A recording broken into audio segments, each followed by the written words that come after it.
baptiste predikante vanuit Bristol geseil en om hier in die Graafstad omgewing die Oos-Kaapse settlers te kom bedien. Sy kerkie is in Kariga en het staan vandag as 'n nasionale monument. En een van my eerste afstammelinge wat op die SA-bodem gebore is, het nie die felheid van die Afrika son en lang getrotseer nie. En Marjorie Evans lê 'n half meter lang daar in die kerkhof. Grandpa Charles was 'n bosbouer en het in verskeie dele van ons land op bosboustasies diens gedoen. Hy trou met Granny Robertson en die hele familie word reg Engels grootgemaak. My oom, Oom Philip, het hom as veldwagter in die destydse Rhodesia gevestig. Auntie Elise is Amerika toe, terwyl my ander twee tannies in Durban verpleeg het. Almal is baie sterk Engels grootgemaak en ook georiënteer en trou dan ook Engels. Die oudste, my pa, Edward Philip, is uit die Triga se parallel medium laerskool na die destydse Pietersburg toe, waar die naaste, en dit was toen 'n Afrikaanse hoërskool was. En hy het ook hier later op Stellenbosch met 'n MSc graad in die genetika studeer. Aan moederskant vloei dit pure Franse Huguenote bloed, aan beide kante, tot by die heel eerste aankomeling Charles Marais. Moeder is weer op 12, ook uit Utrecht, Johannesburg toe, na Parktown Girls High, en word uit Wits Universiteit 'n fisioterapeut, of soos ons haar genoem het, fisioterapist. Haar ouers het hierdie baie hoë prys van trek en weer begin betaal, omdat veral oupa David geglo het dat 'n Engelse opleiding in daardie tyd, net na die Tweede Wêreldoorlog, met 'n Smits regering aan bewind, waarde sou toevoeg tot hulle enigste kind se toekoms.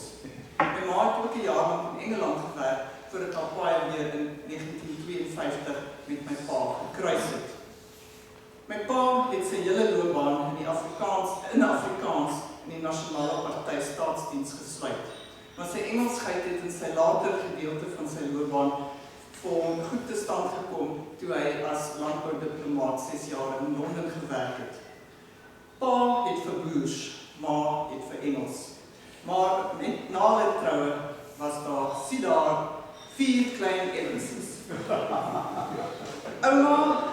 Oumi trek toe in net na die tweeling se geboorte om te kom uithelp. En sy is op 92 daar by ons oorlede. Ons is almal deur die naaste Engelse laerskool, Arcadia Primary. En diversiteit is nie 'n onlangse verskynsel nie. Ons het baie groot die enigste sameblindende faktor was ons velkleur. Daar was 'n baie groot Joodse, Griekse en Portugese gemeenskap, later aangevul deur 'n Britse en ook Libanese immigrante wat ons speelmaats was. Ek onthou al in die 60er jare immigrant Afrikaans. Uit hierdie baie ryk verskeidenheid is ons toe na 'n veel meer homogene Afrikaanse en NG kultuur toe, om op Afrikaans oor meisies en Afrikaans oor seuns ons loopbane in die hoërskoolloopbane voor te sit. Op tikkies was slegs my Engelse lesings in Engels aangebied. My onderwysloopbaan draai in platteland en stad, waar ek die rooi taal en Shakespeare aan boertjies onderrig. My tweetaligheid het my al die jare goed te staan gekom, en ek glo dat ek nou juis 'n baie breë, nie moedertaalonderwys gehoor bereik. Ek begryp ook baie goed anders stryd in hierdie nie moedertaalomgewing nie. Broer Boetie is wit toe, en ek kan nie onthou wanneer ek hom laas oor Afrikaans praat het nie. My jongste sussie het oorgeslaan van die NKP Onderwys College na Pretoria College of Education, en sy verlaat in die 80er jare die land en is alreeds 30 jaar woonagtig in Londen. My ander sussie trou egter met 'n stewige boerkloon daar uit Dendron omgewing, waar sy pa 'n aardappelboer was. Hulle twee kinders begin hulle Afrikaanse skoolloopbaan in Laerskool Theresa Park, maar voltooi dit egter suksesvol in Engels tot op tersiêre vlak in Auckland, Nieu-Seeland, waar hulle tans 'n baie ryk en verwys glad nie na geld nie, 'n baie ryk en rustige gesinslewe, hoofsaaklik in Afrikaans voortsit. Ek onthou nie dat ons as kinders ooit ouers Afrikaans gepraat het nie. Ek onthou ook nie dat ons ooit met Oumi Engels gepraat het nie. Maar sy moes tog Engels kon praat, want sy het haar onderwysopleiding by die Huguenote Seminary hier op Wellington voltooi. En soos jy kan sien, daai boek is my baie kosbaar, hy's oor 100 jaar oud, en dit het al my ouma se taal of lesbeplannings uitgeskryf in Engels gehad. Later jare weet ek dat ek tale verwissel het met my sibbe en my ouers, en ek vind interessant genoeg deesdae dat my moeder op 85 weer Afrikaans begin praat en as dominante taal gebruik. Nou wat kan ek vir u uit hierdie vertellings meedeel? Eerstens dink ek daar is 'n baie sterker verwantskap tussen skool en huiservarings as wat algemeen aanvaar word, en dit is soms dissonant. Ek self was baie gelukkig op hoërskool. Ek moes 'n profiel van 'n aard gehad het, al was dit dan een van andersheid. Ek was verkies as dirigent, debatsvoorsitter, later prefek. Ek het provinsiaal landbou deelgeneem en ek het 'n baie bestendige 60% gemiddeld gehandhaaf. As ek na my latere akademiese vordering kyk, dan bevraagteken ek dikwels hoe sou ek gevorder het op hoërskool, het ek nie dalk in Engels in skool gegaan nie. Maar ten spyte van hierdie suksesse het ek nooit vaste maats gehad nie. Soos hulle vandag sou sê, ek het nooit 'n bestie gehad nie. Daar was altyd 'n onderliggende gevoel van nie deel wees nie, anders. Ek pas nie hierin nie. Ek het nooit pauses by dieselfde groepie dogters gesit nie, en ek het meermale in die biblioteek die koerante gaan lees. Die verlies en verwarring ten opsigte van waar ek sosiaal ingepas het, was voelbaar, en dat die ander meisies voortrekkers was, en ek 'n girl guide. Ons het almal Sondag kerk toe hoedens gedra, maar hulle het Vrydagmiddag die Heidelbergse katekisme gevolg, en ek het die aand Young Life koffiekroeg toegegaan. My sissies was ook outsiders, en onthou glad nie hulle skooldae met dieselfde nostalgie as ek nie, alhoewel een nog skoolreunies bywoon. My boetie het 'n vage vuur verduur by sy seunskool.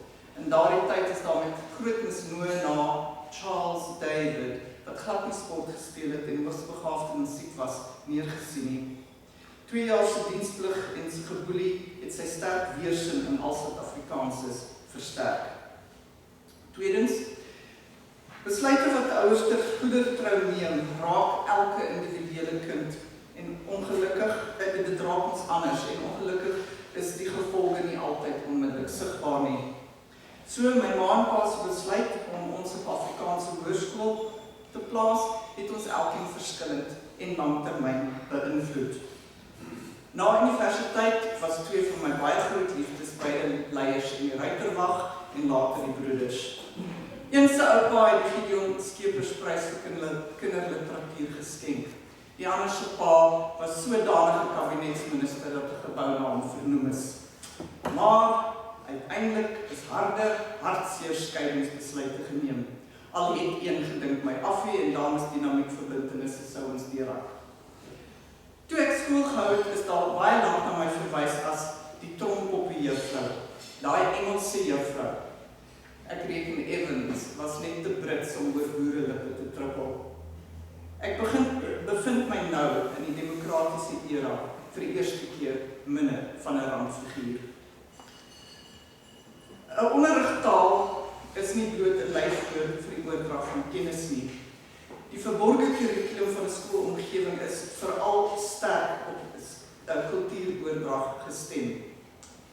Ek het baie Britse en selfs Amerikaanse kampvuur en ligte liedjies geleer uit huis en laerskool. Ek ken ook meeste van die FHK liedjies, al die psalms en gesange, maar nie een Afrikaanse kersliedjie, want die skole was daai tyd toe, so ons het nooit I just know carols. Ek sal stille nag herken, maar ek kan hom nie uit my hoof uit saam sing nie. Ek ken die Afrikaanse geskiedenis.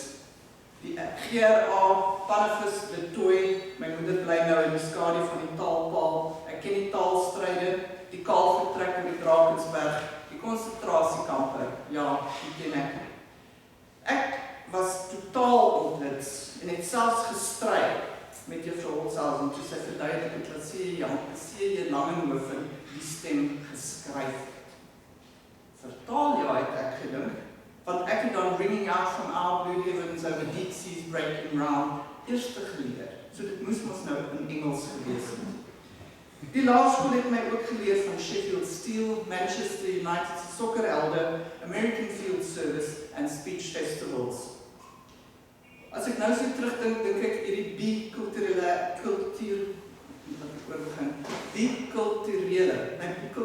blootstelling juis vir my in die onderwysloopbaan van waarde was, omdat ek soveel beter my leerders se lewe en wêreld begryp het. Ek rangeer tans baie gemaklik op sosiale vlak tussen die twee kultuurgroepe, tot so 'n mate dat mense by my steeds baptiste kerk met my probeer Afrikaans praat. My Engelse aksent is verseker beïnvloed deur jare se blootstelling aan Afrikaans sprekendes, aangesien mense in die buiteland my gereeld vra of ek Duits of Nederlands is. Taalvoorkeure wissel na gelang van politieke of ekonomiese faktore. Vir my pa was die naaste hoërskool Afrikaans, so ook maties, wat hy het hier gestudeer, omdat grandpa by Jonkershoek 'n bosbouer was. So hierdie omgewing is vir my uit my kleintyd wel bekend. Moeder was sosiaal ontwortel, omdat oupa geglo die beste skoling Engels en stedelik is. In ons 4 kinders se geval was die keuse van Afrikaans as onderrigtaal ook 'n politieke besluit, geldig vir die vroeë 70er jare. Nou is alles weer Engels. Ek maan egter dat 'n getuigskrif wat in Engels geskryf is en onder 'n Engelse skoolwapen getik is, nie op sigself die toekomsdeure oopmaak nie. Goeie Engelse kommunikasievaardighede moet gekoppel wees aan verskeie ander persoonseienskappe en blootstelling. Die status van die heersende gebruikstaal beïnvloed beslis ouer voorkeur by die keuse van 'n onderrigtaal. Ek verkies om na taalgolwe te verwys eerder as 'n taalverskuiwing, bloot omdat dit herhaaldelik weer gebeur en nie konstant is nie, dis 'n dinamiese omgewing.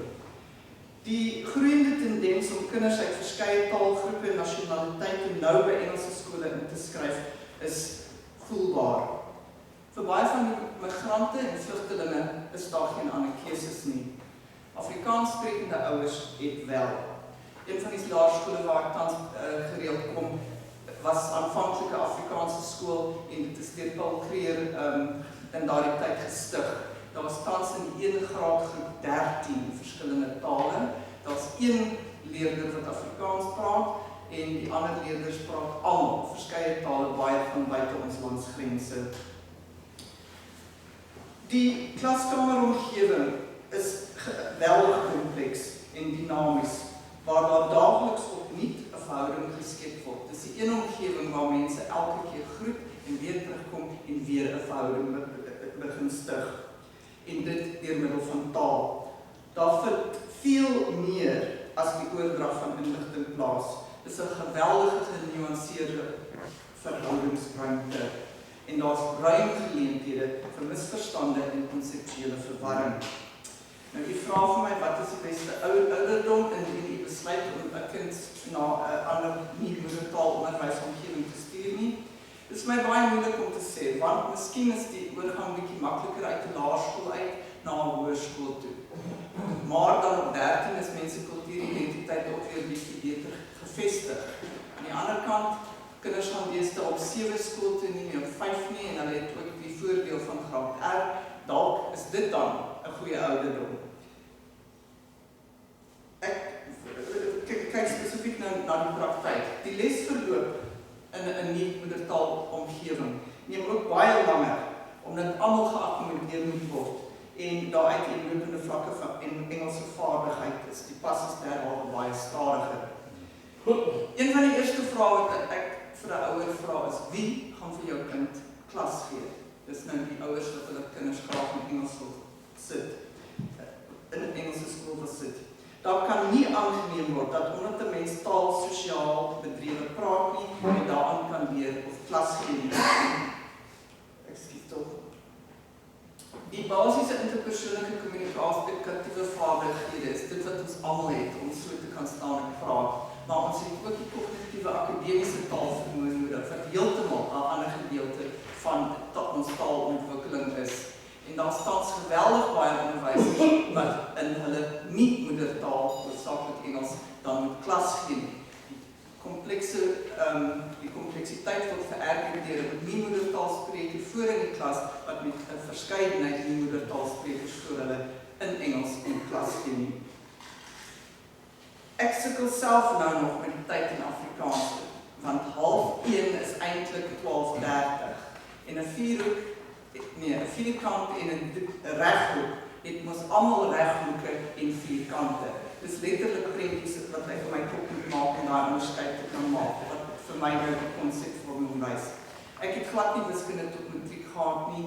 Ek het ongelooflik gesukkel en ek glo nou met my beter wete van taal en taalontwikkeling dat die agterstand wat ek in hoërskool gehad het ten opsigte van konsepvorming daartoe bygedra het. Ek is tans besig met 'n projek oor Classroom English, wat ek sopas aan u verduidelik het, waar ek probeer kyk wat is die taal wat mens nodig het. Dit is nie net jy kan Engels in sosiale omstandigheid praat en dan net oorskuif na die klaskamer toe nie. Dis 'n baie bepaalde tipe taalgebruik in die instruksionele omgewing. En dan, bitter min Suid-Afrikaners ken net een taal. Elkeen van ons het 'n taalrepertoire, al praat ons dit nie noodwendig nie. Buiten my Engels en Afrikaans het ek 'n vlentertjie Frans, 'n druppel Duits, 'n knertsie Latyn en 'n skeetse Peri. En ek steun daarop veral tydens komplekse akademiese verduidelikings of tekste. Tans moedig ek my studente aan, ongeag wat jou moedertaal is, gebruik dit in die klas, want dit gaan vir my oor die kognitiewe prosesering. En daar's altyd iemand in die klas wat vir my kan verduidelik wat jy op Zulu of Venda gesê het.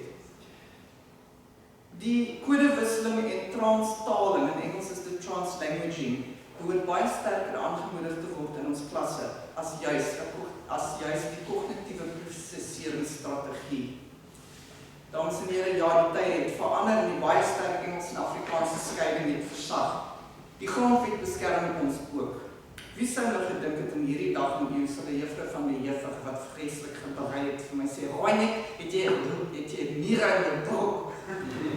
Daar's nou 'n groter verdraagsaamheid en baie meer begrip vir diversiteit. En teen die tyd vra hy seker vir my nou, wie is jy, waar pas jy in? Wel, is jy boer of Brit? Ek sien myself as 'n koeksuster wat op 'n pragtige fyn beblonde Royal Albert Pieren lê.